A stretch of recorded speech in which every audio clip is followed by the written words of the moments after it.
Então aqui, amados, na continuidade, né, que nós estamos lendo, eu parei no capítulo, no versículo número 11, melhor dizendo, do capítulo de número 25, né, dizendo que a nação de Israel seria levada e ficaria 70 anos lá, tá certo? Cativo, né? Então não tinha garantia nenhuma. Aliás, o ponto que eu parei, né, até tentando contextualizar para que o texto fique mais próximo de nós e faça sentido, inclusive para a gente, né, que não há garantia de nada, nunca houve. Então aqui havia um engano religioso. Nós somos povo de Deus, a gente tem aliança, a gente tem um templo aqui, a gente tem essas coisas todas e tal, promessa de Abraão, mas não garantia nada, porque eles deveriam expressar o caráter, né, santo de Deus. Então esse povo tinha esse engano religioso, como muitos hoje têm, muitas vezes, né, pensando que o frequentar a igreja é garantia de alguma coisa, já fui usado por Deus, já fiz tanta coisa, já fui fiel. Mas, irmãos, é a perseverança na nossa vida é o que vai ser determinante, né, para a nossa salvação, né? A Bíblia nos diz lá em Novo Testamento, Lucas, por exemplo, que eu lembro agora, 21 e 19, ou é 19 e 21, mas lá em Lucas, em outras passagens do Novo Testamento, vai dizer que a perseverança é que vai ser necessária para que a gente possa, né, de fato, passar a eternidade com Deus. Então eu posso viver 50 anos no Evangelho, aí abandono Deus lá no final da carreira cristã, chuto o balde, não quero saber mais de nada e volto a viver uma vida totalmente longe de Deus. Foi em vão aquilo, né? Eu sei que alguns irmãos entendem que isso é impossível. Se uma pessoa é salva, ela vai perseverar até o fim. Não sei se é bem assim não, né? Mas vamos lá. A gente precisa ter cuidado. A gente precisa, não sei aliás, a Bíblia, por ela advertir desse perigo da apostasia, do abandono da fé, do esfriamento, né? Advertir a gente, alertar, cuidado, né? Para não se esfriar, cuidado para não sair do caminho. Então eu acho que tem essa possibilidade se a Bíblia traz essas advertências. Eu acho que se não tivesse, não teria sentido nos advertir, né? Se ninguém se perde, então para que a Bíblia está falando? Cuidado, porque é possível se perder assim, né? Mas enfim, vamos lá. Verso número 12, tá? Vamos ler mais uns 3 versículos aqui, ó. Acontecerá, porém, que quando se cumprirem os 70 anos, visitarei o rei da Babilônia e essa nação, diz o Senhor, castigando a sua iniquidade, e da terra dos caldeus farei deles um deserto perpétuo. E trarei sobre esta terra todas as palavras que disse contra ela, tudo quanto está escrito nesse livro, que profetizou Jeremias contra todas essas nações. Verso 14 e o último versículo diz assim, ó: porque também deles se servirão muitas nações e grandes reis, assim lhes retribuirei segundo os seus feitos e segundo as obras das suas mãos. Então, ao mesmo tempo que Jeremias fala, né, do decreto de Deus da punição, que aquele povo vai ser castigado por essa nação ímpia, inclusive, mas também passando esse período de 70 anos, Deus vai visitar esse povo lá nessa terra pagã e vai resgatar, vai trazê-lo novamente, né, para a terra prometida, para Jerusalém. Inclusive, é bem interessante, irmãos, isso aqui não é nada novo. O que está acontecendo aqui? É aquilo que Deus já tinha alertado, ó, desde a época de Moisés. Vamos ler o Deuteronômio capítulo 28, só para a gente entender aqui, ó, a partir do verso 49.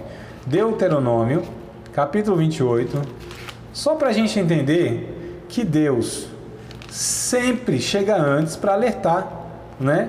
Então a gente está falando do que aqui? Deixa eu ver. Moisés escreve isso aqui, Deuteronômio 28, em torno de 1440, né? E Jeremias está no ano 600.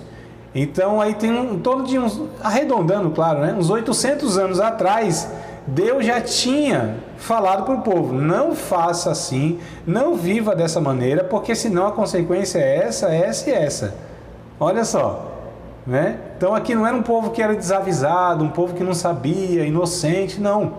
Esse povo já vinha sendo, treinado há muito tempo, ensinado há muito tempo, advertido há muito tempo. São 800 anos que Deus já tinha, né, iniciado essa fala: se vocês viverem dessa forma, haverá as consequências, e será essa, essa e essa, que no caso aqui é ir para uma terra estranha, né? Então capítulo 28, verso 49, deixa eu ler aqui com vocês, deixa eu achar também, né? Então, 28 e 49, ó. O Senhor levantará contra ti uma nação, de longe, da extremidade da terra, que voa como águia, nação cuja língua não entenderás, nação feroz de rosto, que não atentará para o rosto do velho, nem se apiedará do moço, e comerá o fruto dos teus animais, o fruto da tua terra, até que sejas destruído, e não te deixará cereal, nem mosto, nem azeite, nem criação das tuas vacas, nem rebanho das tuas ovelhas, até que tenha consumido, e te angustiará em todas as tuas portas, até que venham a cair os teus altos e fortes muros, em que confiavas, e em toda a tua terra, e te angustiará até em todas as tuas portas, em toda a tua terra, que te tem dado o Senhor teu Deus, e comerás o fruto do teu ventre, a carne dos teus filhos e de tuas filhas, que te der o Senhor teu Deus, no cerco e no aperto, com que os teus inimigos te apertarão. Enfim, eu não vou ler até o final, até o 68, depois vocês lêem tudo aí, o que Deus está dizendo, o que aconteceria. E olha que coisa interessante, 800 anos antes, Deus já estava alertando aqui, como eu disse, ó, vai vir uma nação estrangeira, vocês não vão conhecer, e elas vão fazer isso com vocês. Ó, vão destruir a vida de vocês, literalmente toda a nação, as casas, a família, tudo vai destruir, como consequência de uma desobediência, né? De um viver distante de Deus. Então, só para a gente entender aqui, irmão. Então, esse povo aí de Deus, né? Moisés advertiu o povo de Deus acerca do que deve acontecer se ele recusar honrar e obedecer a Deus. Nesse momento aqui, Jeremias faz o povo lembrar que várias vezes os profetas exortaram, né? Dessa forma: convertam-se cada um do seu caminho mal e de suas más obras. O capítulo 25 aqui, o verso de número 5 que nós lemos, né? Vamos ler de novo aqui, ó. Verso 5 do capítulo 25. E dizendo: convertei-vos agora, cada um do seu mau caminho, e da maldade das suas ações, e habitai na terra que o Senhor vos deu, e dos vossos pais de século em século. Então, olha só, o Jeremias já disse: outros profetas vieram antes de mim e alertaram vocês a respeito disso. Mas Judá não ouviu e nem prestava atenção. Por meio de Jeremias, Deus diz: convocarei, aqui está no capítulo 25 ainda, né? Nós lemos isso aqui, do 9 ao 11, só estou retornando aqui para dar mais uma explicada, né? Então, olha só, por meio de Jeremias, Deus diz assim, do verso 9 ao 11: convocarei todos os povos do norte e o meu servo Nabucodonosor, rei da Babilônia, e os trarei para atacar esta terra. Toda essa terra se tornará em ruína desolada, e essas nações estarão sujeitas ao rei da Babilônia durante os 70 anos. Então, olha só, amados. Vamos ver se a gente consegue, então, dar uma concluída aqui no quarto ponto, tá? Vamos ver se eu consigo aqui com vocês. O quarto ponto são os capítulos 30 e o 31. Tá bom? Então, anotem aí, capítulo 30 e o 31, que é a promessa de uma nova aliança, né? Então, houve lá a missão de Jeremias. Jeremias falou para aquele povo a respeito da desobediência deles. Jeremias falou que Deus traria sobre essa nação a punição, que seria através da Babilônia, né, dessa nação pagã. Só que o capítulo 30 e 31 é interessante que Jeremias também, Deus, por meio de Jeremias, fala da promessa de uma nova aliança, né? Então, olha só esse Deus que é misericordioso, mesmo ele punindo, né, justamente as ações malignas dos homens, mas sempre o desejo de Deus é exercer sua misericórdia, salvar as pessoas, resgatar as pessoas e perdoar as pessoas. Olha só que Deus, né, que mesmo sendo ofendido, ele ama de uma maneira inexplicável. Então, eu não vou ler, tá? O Gênesis 12, né, que vai falar ou vai registrar as promessas que Deus fez a Abraão. Então vocês devem lembrar lá em Gênesis capítulo 12, né? Nessa aliança, que ele seria bendito, todas as famílias seriam benditas em Abraão, aquela coisa toda. Essas promessas declaravam que Deus faria pelos descendentes de Abraão e por meio deles, que no caso aqui são judeus, né? A promessa fundamental era que todo mundo seria abençoado por meio de Abraão mais tarde, né? Deus acrescentou uma promessa de Davi na aliança. Aquele que cumpriria as promessas de Deus, né, no caso feita a Abraão, seria da linhagem de Davi.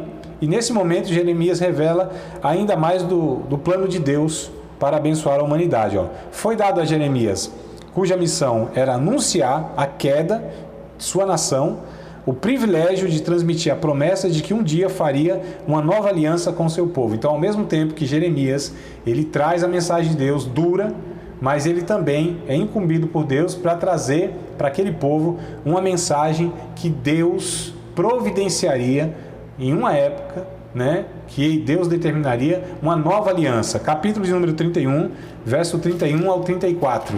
Isso aqui resume essa nova aliança e hoje nós entendemos que é o Evangelho, que é Jesus, né, que é a salvação de Deus para todo ser humano, judeu e gentil. Capítulo de número 31, versículos de número 31 ao 34. Será que é isso aqui? Deixa eu ver. É isso mesmo, tá? Então, Jeremias 31 ao 34. Eis que dias vêm, diz o Senhor, em que farei um concerto novo com a casa de Israel e com a casa de Judá. Não conforme o concerto que fiz com seus pais, no dia em que tomei pela mão para tirar da terra do Egito, porquanto eles invalidaram o meu concerto, apesar de eu os haver desposado, diz o Senhor. Mas este é o concerto que farei com a casa de Israel depois daqueles dias, diz o Senhor. Porém a minha lei no seu interior escreverei no seu coração, e eu serei o seu Deus, e eles serão o meu povo. E não ensinará alguém mais ao próximo, nem alguém a seu irmão, dizendo: conhecei ao Senhor, porque todos me conhecerão, desde o menor deles até o maior, diz o Senhor, porque perdoarei a sua maldade, nunca mais me lembrarei dos seus pecados. Olha, irmãos, Hebreus é o que vai confirmar esse texto aqui, ó, o autor dos Hebreus. Vamos lá, e aqui eu encerro com vocês, né? Hebreus vai pegar esse texto aqui para justamente falar que a antiga aliança, Deus falou isso, e agora na nova aliança, Deus cumpriu a sua promessa, né? Justamente pegando esse texto aqui que Jeremias falou lá. Deixa eu achar aqui com vocês. Hebreus, vamos lá para a gente pegar esse texto. Capítulo de número 8, versículos de número 9 ao 13, tá? Então, Hebreus capítulo 8. Aliás, versículo de número 8, né? Do 8 ao 13, tá? Diz assim, ó: porque repreendendo-os lhe diz: eis que virão dias, diz o Senhor, em que a casa de Israel e com a casa de Judá estabelecerei um novo concerto, não segundo o concerto que fiz com seus pais, no dia em que os tomei pela mão para os tirar da terra do Egito, como não permaneceram naquele meu concerto, eu para eles não atentei, diz o Senhor.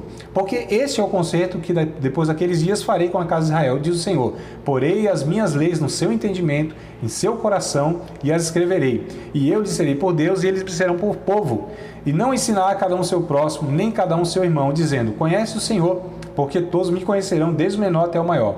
Porque serei misericordioso para com as suas iniquidades, e de seus pecados, e de suas prevaricações não me lembrarei mais. Dizendo: novo concerto, que a gente conhece como Novo Testamento, né?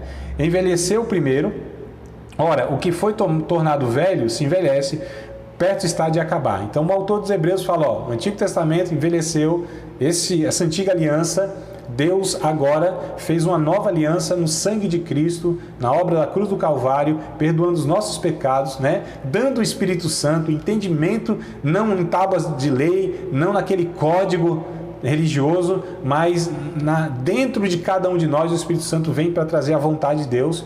É o que o autor dos Hebreus aqui, ele completa a revelação, por assim dizer, que lá em Jeremias foi iniciada, irmãos. Então, a gente termina por aqui o livro, né, de Jeremias, nesse estudo, nessa perspectiva, que Deus tratou Israel nesse período, mas no final com aquela mensagem de esperança, né? Você acabou de participar de mais uma aula de um dos nossos cursos do Seminário de Teologia, Vida Cristã, Palavra da Vida. Espero que tenha te abençoado, não só alargado o seu conhecimento teológico, mas que tenha também atingido o teu coração para que você possa a cada dia mais reproduzir a vida de Deus nas suas relações cotidianas. Se você ainda não é aluno oficial de um dos nossos cursos, se inscreva aqui no contato que vai aparecer do WhatsApp. Também nos siga nas redes sociais, se inscreva no nosso canal, compartilhe à vontade e Deus te abençoe.